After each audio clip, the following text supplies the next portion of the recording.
Hey there, folks. I'm diving deep into a topic that's as controversial as it is critical: El Salvador's fierce battle against gang violence. Now let's unpack this complex issue together. In March 2022, El Salvador hit a tipping point. A sudden spike in homicides triggered the government to declare a state of emergency. Imagine this. Overnight, some civil liberties were suspended, and the police had the green light to detain tens of thousands without warrants. The result, a dramatic drop in gang activity and homicides. But at what cost? With the expansion of security forces, the government didn't just add numbers, they pumped dollars into military and police operations aimed squarely at crushing gang influence.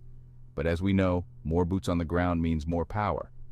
And with great power, well, comes great responsibility.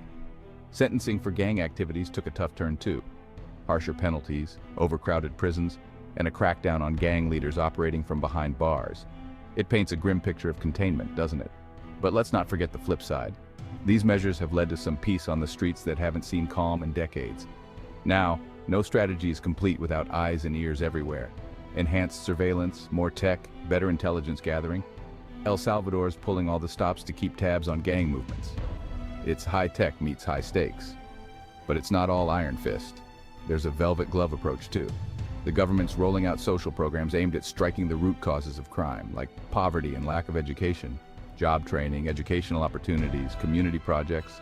They're planting seeds of change in ground long parched by violence. And let's talk about team efforts. El Salvador is not flying solo here. They've got international backup, working closely with countries, especially the USA. They're aiming to choke off drug trafficking and transnational crime, both lifelines for gang operations. So, what's the verdict? It's a mix, really.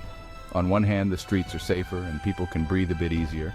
On the other, the world's watching closely, worried about human rights and what it means when a government goes all in on law and order. As we wrap this up, I want you to think about this. In the quest for peace, what's the price we're willing to pay, and can we balance safety and freedom without tipping the scales too far one way or the other? Food for thought, huh?